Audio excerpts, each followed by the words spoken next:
Okay, we began looking at Philippians chapter 1 last week and tried to point out how this is a book that's sort of unique in that the Apostle Paul is in a Roman prison, and yet the great theme of this book emphasizes that while he is in a Roman prison, and Acts chapter 28 says that he was there for 28 years, or that he was there for 2 years in Acts chapter 28. He was there for 2 years in this Roman prison before he was released for a period of time. But here we're studying a book that has as its core theme the idea that Christians can find true joy and peace in serving the Lord in spite of the circumstances that their life brings them. And sometimes that's the opposite of how we look at things, because sometimes our circumstances determine our level of joy. And that's backwards. Because if we allow things of this life to determine how much joy we have as a Christian, how much joy are we going to have as a Christian? Yeah, you're not going to have any joy, because the world's going to rob you of every bit of joy that you can have as a child of God. And yet, here's a book where a man has every reason to be writing how difficult and horrible life is, and yet that's not what you find here. You find a man that's full of joy as he writes this back to a congregation that he loves dearly, to a group of people that have been supporting him both financially, emotionally, as he has endured so many of these things. And so there's a very close bond between him and the church in Philippi. What we're doing as we study through this book is we're trying to focus in on 10 different joys that the Apostle Paul, and there could be more than this obviously, but for the purpose of this short study that we have, just looking at the 10 joys that he emphasizes throughout this book that we can have as a child of God. Despite circumstances around us, what can bring us joy when we're a Christian? Last week, this is what we looked at, is that there's the joy of prayerful fellowship. He begins the book by talking about how much he prays for them and how much he appreciates the fellowship that they have with each other, and the confidence that gives him for them in their service, that God will continue to work in their lives. And then he ends this particular section that we saw last week, verses 9, 10, and 11, telling them what he has been praying for them in their growth in the Lord. And so what I want us to do this morning is to look in verses 12 through 26 and look at what I see as the second joy that he emphasizes in this book, and that's the joy of purposeful living. You get to this section of the book, and Paul talks about what is his purpose? What is he trying to do? What's his focus as a Christian? If you were in prison, what would your focus be? Well, it'd be on all the bad things that are happening to you, all the traumas that you have suffered as a child of God. And yet that's not his focus. He is very focused in his life and in his determination to serve the Lord. And so we're going to look at how much he has determined to give his life over to the Lord regardless of what other things that are happening to him. We noted when we introduced this book last week that not only is there an emphasis in this book on joy and rejoicing, but he also emphasizes a number, how he views things often through kind of the scope of the gospel. That his focus was, whatever happened to him, he wanted to make sure that the gospel was being proclaimed. That's all he was concerned about. He was more concerned about the gospel than he was himself. And so we're going to see that especially right here at the beginning of this section. Look at verse 12. He says, "But I want you to know," I want you to have absolute confidence, he says, "brethren, that the things which have happened to me." What things? The things that have happened to me. What things have happened to him? Well, he had traveled on those missionary journeys, but at the end of that third missionary journey, instead of going back to Antioch, he was making his way to Jerusalem. And when he got to Jerusalem, just as Agabus the prophet had predicted and prophesied, he was bound, he was arrested, and he's thrown in prison in Jerusalem. Do you remember what happened?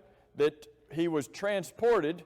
He was put in a 15-passenger cargo van to transport him right from Jerusalem to Caesarea. Remember that? Well, it wasn't. Do you remember that they took him by night? they didn't take him in the light of day, but in order to protect him and to protect themselves, they transport this prisoner. What a troublemaker he was. I mean, what's this guy's deal? What's his problem? Oh, he's preaching Jesus. Yeah, he's real dangerous, isn't he? They transport this dangerous criminal by night from Jerusalem to Caesarea. He's in prison in Caesarea for 2 years. He finally appeals to Caesar, and so now he's transported from Caesarea to the prison in Rome. In Acts chapter 27, you remember the shipwreck that they sustained. He gets to Rome. He's in prison for 2 years there. The things that have happened to me, he says, all of these things, from the arrest to the imprisonment to the trials that he's been on, what does he say? Have actually turned out for the furtherance of the gospel. What were they wanting to do with Paul? Why did they arrest him? To get him to shut up. Did the Romans care what he was preaching? No, the Romans weren't particularly concerned about it. It was the Jews that were stirring up all the hatred. So they thought, look, we're going to get this guy in trouble. We'll get him thrown in prison, and when that happens, we'll be able to wash our hands of him, and whoop, all right, got rid of him. Let's see, who's our next target? So did throwing him in prison work?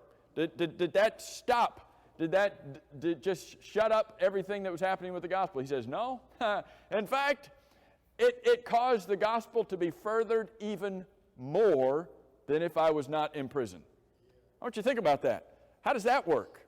You get thrown in prison. If you were thrown in prison for preaching the gospel, what would the natural human reaction be? I'm not saying what would your reaction be or what was Paul's, but if somebody's thrown in prison for preaching the gospel of Jesus, what might the natural human reaction be? Enough of that. I tried it. It was interesting, but if this is what's going to happen to me, I'll just stop this so I can get released and on my own good behavior be able to live out my life. No, that's not the Apostle Paul. He was concerned more, and you look at this verse, he's more concerned about what's happening with the gospel than he is with his own self. And so he says, this has turned out for the furthering, you might have a different word, you might have the word progress in your Bible, for the progress of the gospel. And the word that's used there for progress, the Greek word that's used there for furtherance, is a word that was used especially as armies were marching forward. They would have their guys out in front that were clearing the way. If they had to go through some thick brush, there would be the guys that were out there cutting through the brush to clear a path for the army to go through. Paul says, that's what I was doing. The things that happened to me were out there in the front, and they were clearing the road. For what? For the gospel to come right on through behind. He's not concerned about what's happening to him. He's glorying. He's rejoicing that what has happened to him has actually caused the gospel to be furthered. And so he mentions in verse 13 and 14, he mentions two things, two evidences for the fact that the gospel is being furthered. Even though he's in prison, the gospel's being furthered. What's happened? Verse 13. So that it has become evident. It's become clear. It's not hidden. It's become evident to the whole palace guard, or you might have the word praetorium. It's become evident to the whole palace guard and to all the rest that my chains are in Christ. Paul's in prison in Rome, and he says, the fact, all of these things that have happened to me, including the imprisonment, have furthered the gospel. Well, what's one evidence of that, Paul? He says, let me tell you about the palace guard. Let me tell you about the elite troops that are here in Rome. Let me tell you about some of the Secret Service members of the Roman emperor. Guess what? They know that I'm here in prison. Well, how would they know that? And they not only know that I'm here in prison, they know that I am here in prison as a Christian. They know that my chains, he said at the end of that verse, that my chains are in Christ, that for the cause of Christ I am here in prison. How would they know that? What's Paul doing? He's preaching. You read the last two verses of the book of Acts, and what is he doing? He's in prison for 2 years, but he's preaching. And he's not just preaching to just a select few. He's preaching to anybody who will listen. Well, he's in prison, and he's chained to a Roman guard. What do you think he's going to talk to him about? Boy, look at the weather today. Isn't this interesting weather? Boy, we haven't seen this kind of weather in a while. What do you think he's going to talk to him about?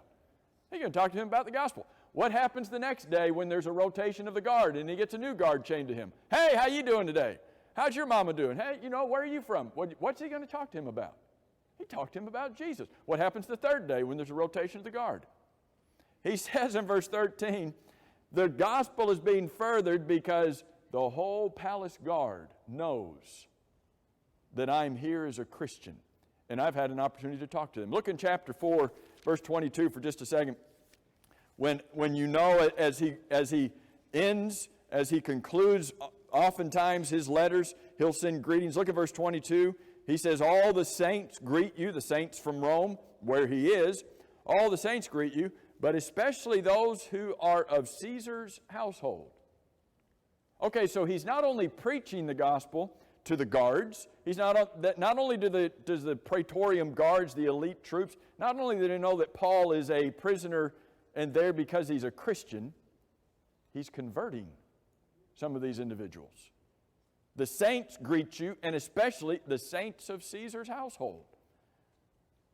What would sometimes be the normal, natural human reaction? Oh, we'd be quiet in this situation.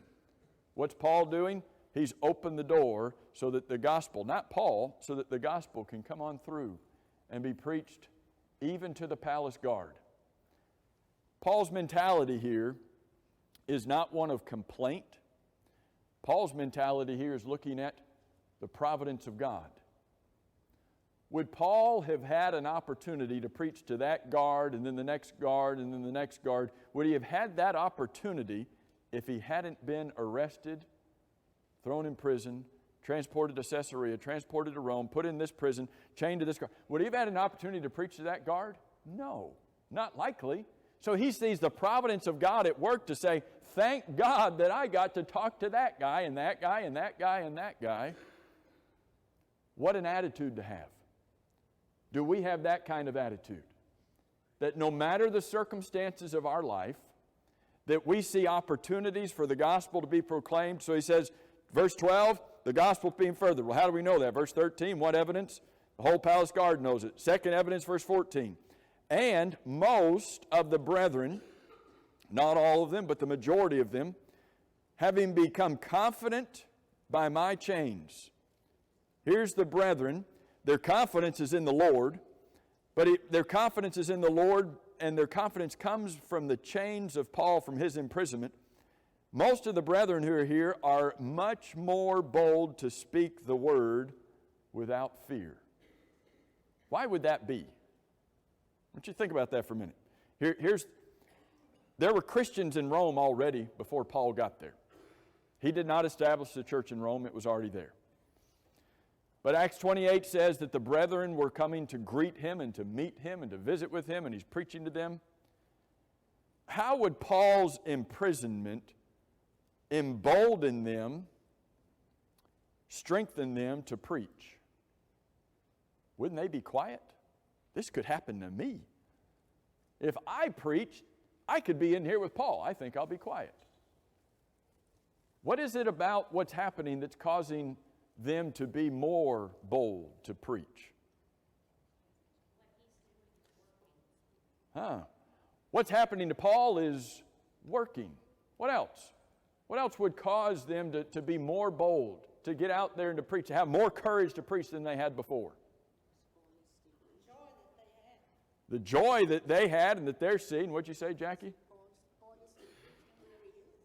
They see Paul preaching wherever he is. What happens when you see a positive, good, joyful example in front of you? I can do this.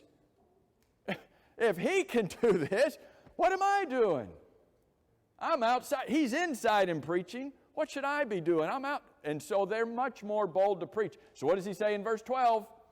The gospel's being furthered by what's happening to me. How, Paul? Well, the whole palace guard's hearing it because I'm preaching it to them. How's the gospel being furthered, Paul? Well, because all of the brethren who are outside the prison, they're out preaching more. Paul says, if this had not happened to me, the gospel would not be proclaimed the way that it's being proclaimed. Dirk? Acts 9:15, Jesus told Ananias to go because Paul was going to be bringing his name before kings. That was one of the Right. Jesus' household, converting people. So I'm pretty sure Ananias told people about what Jesus told him. He didn't keep that quiet. Right, right. See these events come through the prophecy that Ananias brought to Jesus. It's interesting to go back. Dirk was quoting from Acts 9 and verse 15. It's interesting to go back and look at what transpires with the conversion of Saul of Tarsus, and you look at what Jesus said directly to Saul about what was going to happen to him. Jesus told him that he was going to suffer persecution. He didn't say, hey, come over here and have a bucket of candy and enjoy yourself. He said, you come over here and you're going to suffer persecution. But also, as he said to Ananias, I want you to go and preach to this man, because here's what this man's going to do. In Acts 9 verse 15, he's going to stand before kings. Well, did he? Well, he stood before King Agrippa, did he not? When he was in Caesarea, and stood before governors of Felix and Festus when he was there. And when he was there, in Acts chapter 26, he appeals unto Caesar. And ultimately, he would have the opportunity at some point, if not right here, eventually by the time he writes 2 Timothy, he would have that opportunity. So Paul is seeing everything through the lens of the gospel. And as long as the gospel is being furthered, he is not concerned about what's happening to him. Seems like this same guy wrote a verse that says something about, I'm not ashamed of the gospel of Christ. Are we? We're not in prison, and yet is the gospel being proclaimed by us? Are we out spreading the good news? That's what the word gospel means. It's not just that we preach words. That's what the gospel is, and that's what we do. But the word means it's good news. Here's a man in prison, and he's preaching good news. What do you have that's good news? I have news about Jesus Christ. Do we have that same joy and determination? Now, there's an interesting section here in verses 15 through 18. And remember the context here. The context is what's happening to me is furthering the gospel. And the context here is verse 14, that the brethren here are more bold to preach than they were before by the things that have happened to me. So he says in verse 15, some indeed preach Christ, but they do it from envy and strife. And some also preach from goodwill. Paul introduces in verse 15 two different groups of brethren. He says in verse 14, the brethren are more bold to preach now. But he says, the brethren are more bold to preach in verse 14. But verse 15, they're kind of in two different camps. There's one group that's more bold to preach, but they're out preaching. What's their motivation? Envy and strife. Why would you preach out of envy and strife? That's just weird. Does that strike you as weird? You go and preach Christ, but I'm going to do it out of envy and strife. Well, we're going to keep reading this, see if we can put it in context. The other group are those who are preaching from goodwill. What does the word envy mean? Jealousy. That's often a synonym that's given for the word. What does envy mean? Okay, you want something that somebody else has. What did you say, Nicole? You said the same thing she said. You all are in sync this morning.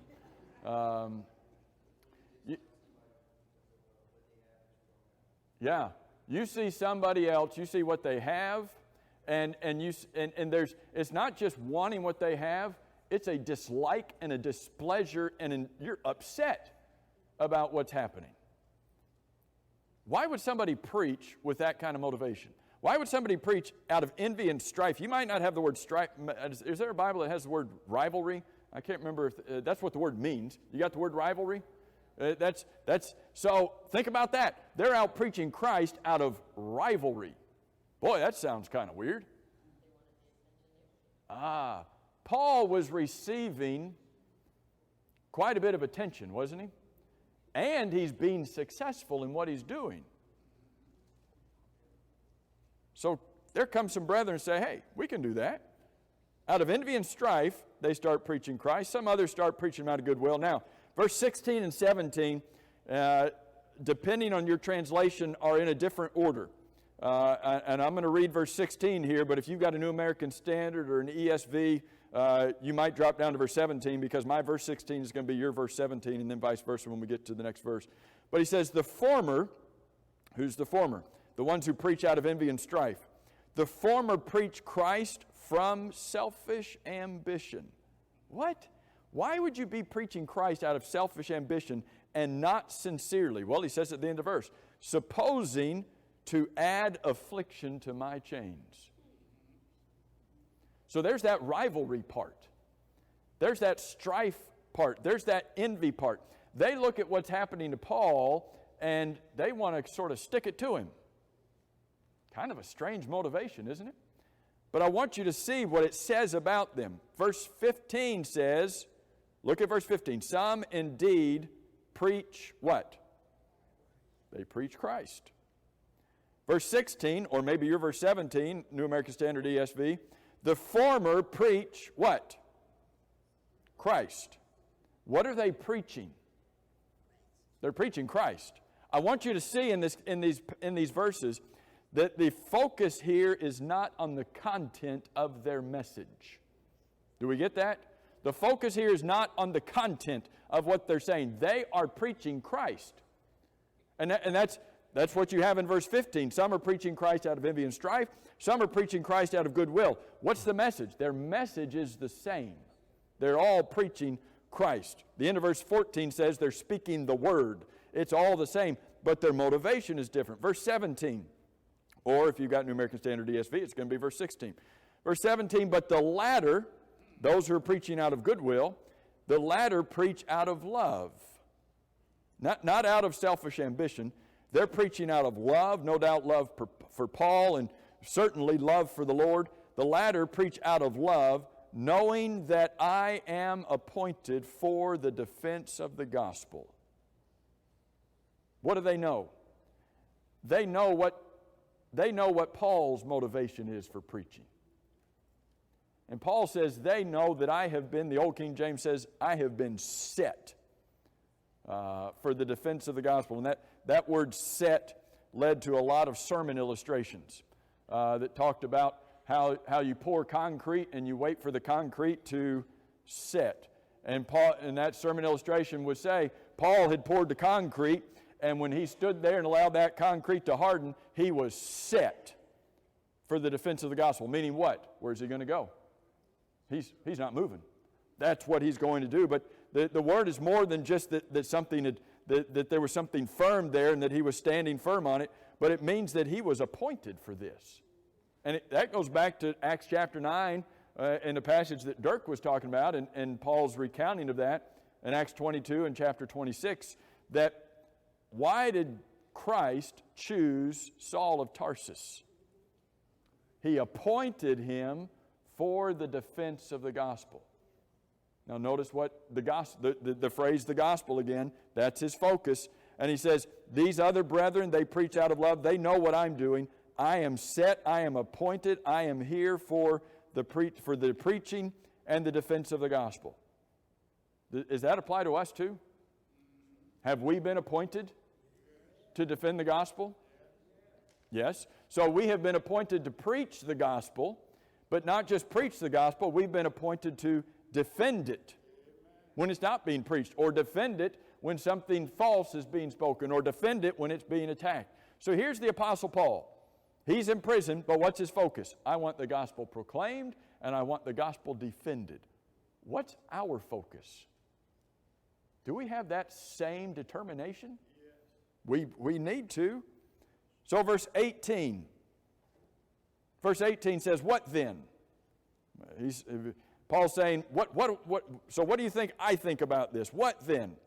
What's the what then is, here's these brethren who are preaching. Notice how it says they're preaching. They're preaching out of envy and strife. They're preaching out of selfish ambition.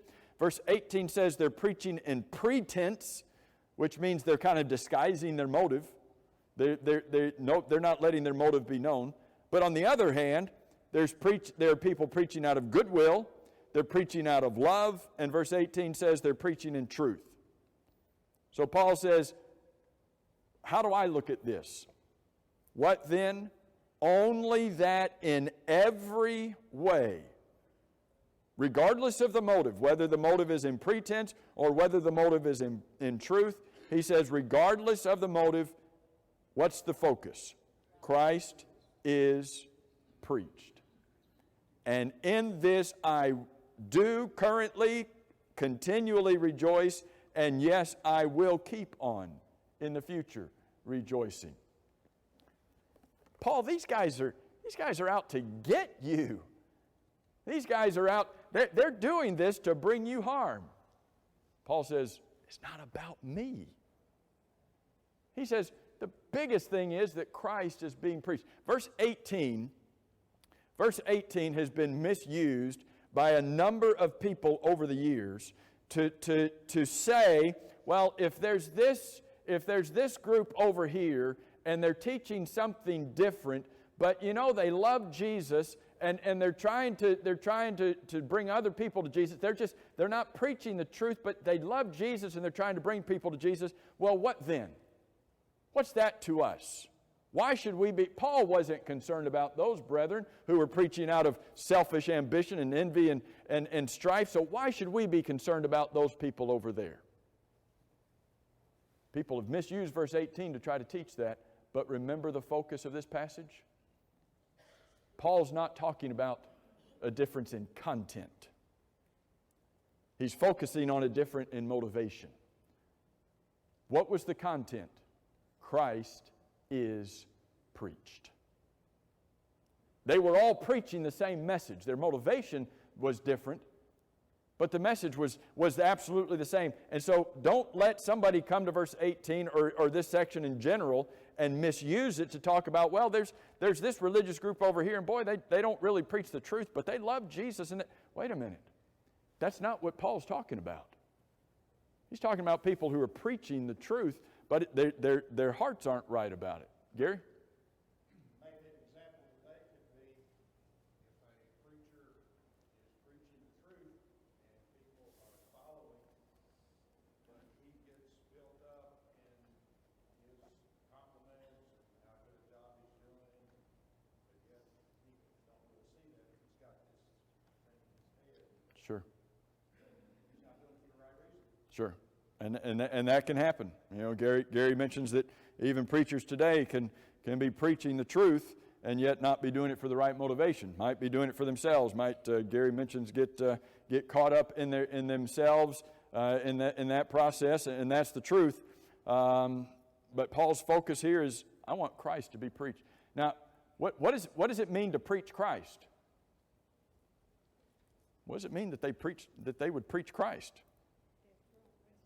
You've got to preach about Christ, His life, His death, His burial, His resurrection. But if you preach Christ, do you have to preach the doctrine of Christ? Do you have to preach what Jesus taught? When Philip got up in the chariot with the Ethiopian eunuch, what does it say that he did? Beginning at that same scripture in Isaiah 53, beginning at that same scripture, he preached unto him Jesus. So they're traveling down the road there in the chariot, and Philip's just saying, Jesus, Jesus, Jesus, Jesus. Jesus, Jesus, that's all, because that's all the Bible says, right? He preached unto him Jesus. Is that what he did?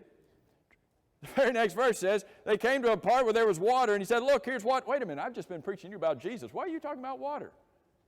Because preaching Christ involves preaching the doctrine of Christ and the fullness of Christ, and Paul would say the whole counsel of God. Does that include, even in Acts chapter 8, the necessity of baptism? It certainly would. So again, Paul's focusing in on this idea of purposeful living. He says, it's not about me. The purposeful living is not about what I get out of things. It's about the furtherance of the gospel. Look at verse 19. We got to get to verse 26, and we're going to get there. For I know that this, it's kind of an ambiguous this. What's he talking about? Is he talking about the preaching of Christ in verses 15, 16, 17, and 18? Is he talking about maybe his trial that's going on and the outcome, the future outcome of that trial? He says, for I know that this will turn out for my deliverance. He's got confidence. He's not going to be in prison forever. This will turn out for my deliverance, but where does he say this confidence is coming from? Through your prayer and the supply of the Spirit of Jesus Christ. What's he saying to him? I know that all of these things are going to turn out for good, and I know eventually that it's going to turn out for my deliverance. Well, how do you know that, Paul? Because I know you're praying for that. Paul had confidence in prayer. He knew that prayer could change things, that God could open doors that man could not. So he says, I know that this is going to turn out for my deliverance. Verse 20 says, according to, and that confidence in verse 19 flows into verse 20, according to my earnest expectation. That's an interesting, the Greek word there is interesting. My earnest expectation is one word in the Greek, and it's a compound word that takes the word away and the word head and the word watch, and it mashes them together. It's kind of weird. Away, head, watch. Mashes them together into one word. And what it means is that you look away from everything else in order to look at one thing. Paul says, I look away from everything else in order to look at one thing. Well, what's that? According to my earnest expectation and hope that in nothing I shall be ashamed. He says, I am not going to be put to shame. It doesn't matter what happens to me. Nothing is going to cause me to be put to shame for the gospel of Christ. But the second thing he says I'm looking towards, with all boldness, as always, so now also Christ will be magnified in my body, whether by life or by death. How can that be, Henry? You know, it brings me back to 1960 when the church really was moving. The people wasn't ashamed to approve Right. Christ's word. If somebody said something and it won't biblical, that person what was in the Church of Christ, what being taught by the Church of Christ, was on their case. And that's what was motivating the church back then. Today in time, the church is losing out, or people seem to be a little bit ashamed because they're a Christian. They don't use it like they used it Yeah. back then. Yeah. And I believe it would be a little bit more insight if you were to kind of speak on that a little bit. Well, there's certainly a correlation, as Henry's talking about, there's certainly a correlation in the growth of the church between Christians who are out teaching and speaking about the Lord and when Christians are not doing that. You can't expect to walk out into the field and to see crops growing if you didn't take time to plant the seeds. You just can't walk out and say, hey, my crops aren't here. Man, what's going on? Where's all my crops? If you haven't been spending time working and planting seeds, you can't expect any fruit to be coming from it. But here's the Apostle Paul that is saying, nothing's going to stop me. Prison's not going to stop me. Prison's not going to stop the gospel. He says, in nothing I'm going to be put to shame for what I'm doing, but just the opposite. Right now, as always, so now, Christ is going to be magnified. The word magnified comes from the Greek word megas. We get the idea of megaphone and mega everything that we have, mega whatever. That's the Greek word. He says, Christ is going to be exalted. Christ is going to be exalted through me in everything that happens. And it's interesting, he says, whether that be by life or by death. Well, Paul, if you die, then Christ can't be magnified. Paul says, oh, yes, he can. Whether I keep living or whether I'm being put to death, whatever happens to me, the focus is on Christ and on Christ being exalted. And so you know verse 21, he says, here's the reason. Paul, how can you say that Christ is going to be magnified in your body, whether by life or by death? He says, here's the reason. Because for me to live is Christ. To die is gain. And I believe that Paul is saying there that dying to him is gain. Isn't that true? Dying for him would be gain. But is there a sense when he says that Christ is going to be magnified in my body, whether by life or by death, is there a sense in which his death could be gain for Christ? That's his focus. I know it's going to be gain for Paul, but could his death be gain for Christ? And certainly that would be a part. Can we say, verse 20, not can we read it, not can we quote it, can we bring it into our hearts and say in verse 21, that's me. For me to live is what? If you were to say, for me to live is my children. For me to live is my grandchildren. For me to live is my work. For me to live is to eat. For me to live, I don't know what you fill in the blank with. Paul says, for me to live, it's Christ. Whatever happens to me, whatever circumstances I end up in, it's all about Christ.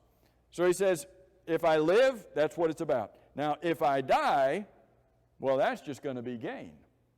And certainly there's gain for the Christian. Paul says in 2 Corinthians chapter 5 and verse 8, to be absent from the body is to be where? Present with the Lord. That sounds like gain, right? To get rid of this body and to go and to be with the Lord. But he says in verse 22, but if I live on in the flesh, there's gain for me if I die, but if I live on in the flesh, there's gain for me if I live. But the gain is not for me. Who's the gain for? It's for other Christians. It's for the Lord. If I live on in the flesh, this will mean fruit from my labor. What does that mean? What's Paul going to do? He's going to keep planting seeds. He's going to keep preaching the gospel, and fruit will come forth from it. And so if he dies, it's gain for him. If he lives, it's gain for Christ, for the church. It looks like it's gain all over, wherever it is. So he says, what I shall choose, the end of verse 22, I don't know. I don't know what's going to happen to me. He says, but verse 23, I am hard pressed between the two. Hey, that word hard pressed means I'm in a strait. I am in a restricted area. I am between two. Where am I going to go? I'm hard pressed between living and dying. That's the two here. Because he says, constantly having a passionate desire to depart and to be with Christ, which is very far better. Where's Paul? Some people read that verse and say, wow, Paul's suicidal. Paul just wants to, no, he's not suicidal. He's got a friend. He wants to go be with his friend. He's been living for this friend. He's been serving this friend, and his desire is to go and spend all of eternity with his friend. This isn't some guy he doesn't know go and be with Christ. This is someone that he loves dearly. This is the man who changed his life on the road to Damascus. He wants to go into, so he says, I've got a strong, passionate desire to depart. He used this same word in 2 Timothy chapter 4 when he said the time of my departure is at hand. He says, I'm ready to loose up from this earth. I'm ready for my spirit to leave this earth and to go and to be continually with Christ, which is the best possible thing, very far better than anything here. Verse 24, nevertheless, that's what I want. That's what would just be the icing on the cake for me. But, verse 24, to remain in the flesh is more needful for you. Now, when it comes to Paul, he's got desires for himself, right? Sure. But who does he care about more?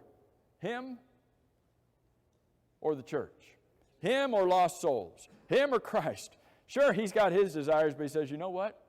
It's more needful for you, for me to remain here.